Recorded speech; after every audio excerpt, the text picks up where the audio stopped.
پاکستان آزاد digital سے میں ہوں آپ کے ساتھ ظاہر محمود۔ ناظرین، آپ نے دیکھا کہ گزشتہ چند روز میں کچھ ایسی حالیہ وہ پیش رفت سامنے آئی ہے کہ جس میں انڈیا کو دنیا بھر میں منہ نہیں لگایا جا رہا، وہ سفارتی تنہائی کا شکار ہو گیا ہے۔ G7 سمٹ ہو یا شنگھائی کوآپریشن آرگنائزیشن کا ڈیفنس منسٹرز کا اجلاس، انڈیا کے جو سفارتکار یا منسٹرز وہاں پر جاتے ہیں ان کو منہ کی کھانی پڑتی ہے۔ نہ روس ان کی بات سن رہا ہے، نہ چین ان کی بات سن رہا ہے، نہ امریکہ ان کی بات سن رہا ہے، جبکہ پاکستان کی ہر جگہ پر تعریفیں ہو رہی ہیں۔ یہاں تک کہ ڈونلڈ ٹرمپ تو فیلڈ مارشل سید عاصم منیر کی تعریفیں کرتے نہیں تھکتے۔ اس کے پیچھے کیا وجہ ہے کہ روس جو بھارت کا سب سے بہترین دوست رہا ہے وہ بھی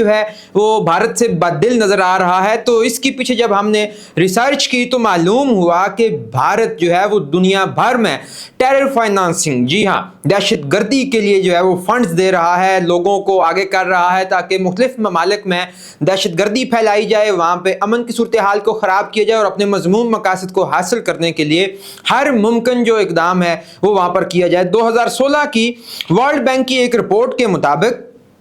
انڈیا نے پوری دنیا میں ٹیرر فائنانسنگ کے لیے اپنے 25 سے 30 بینکس وہ استعمال کیے ہیں۔ یہ ورلڈ بینک کی 2016 کی رپورٹ ہے اور اس رپورٹ میں یہ بھی بتایا گیا کہ انڈیا وہ ٹیرر فائنانسنگ کن کن ممالک میں کرنے کے لیے وہ کوشش کر رہا ہے۔ تو ان ممالک میں میانمار، کمبوڈیا، مالدیوز، شری لنکا، بھوٹان، نیپال،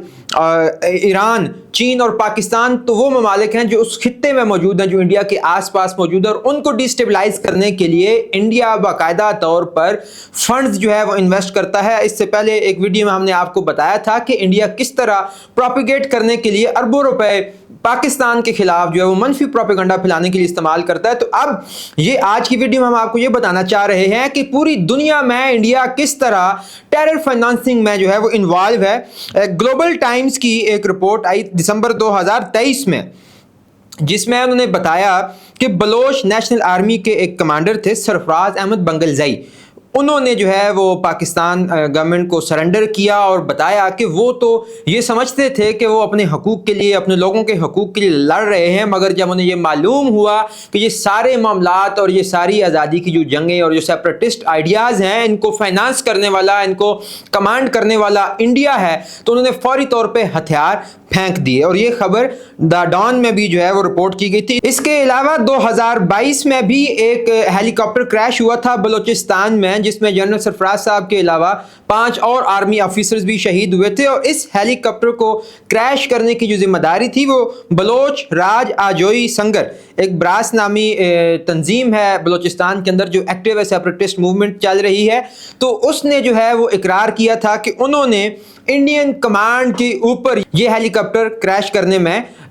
معاونت کی ہے، اور یہ خبر بھی ڈان کے اندر وہ لگی تھی۔ اس سے پہلے 2016 مارچ میں پاکستانی آرمڈ فورسز نے ایک جاسوس کو پکڑا، کلبھوشن یادو، جو بارڈر ایریا کراس کر کے پاکستان میں داخل ہو رہا تھا، اور اس نے کنفیشنل ویڈیو بھی دی کہ وہ انڈین نیوی کا آفیسر تھا اور وہ حسین مبارک پٹیل کے نام سے، مقامی نام سے یہاں پہ کام کر رہا تھا، اور اس کا مقصد یہ تھا کہ وہ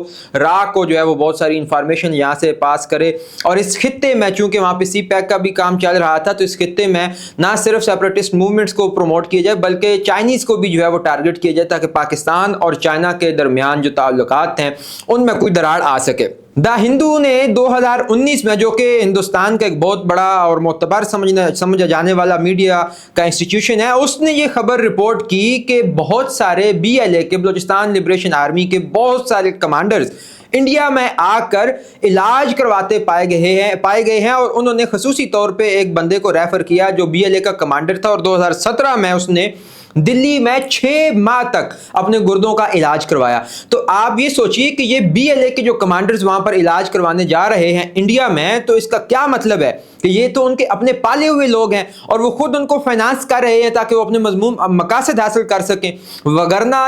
وہ بلوچستان لبریشن آرمی کے جو کمانڈرز ہیں وہ انڈیا میں ہی علاج کروانے کیوں جائیں گے، جبکہ پاکستان میں، ایون بلوچستان میں بہت اچھے ہاسپٹل ہیں، یا اس کے علاوہ اور بہت سارے ممالک ہیں جہاں پہ شاندار ہاسپٹلز موجود ہیں۔ تو BLA کے اگر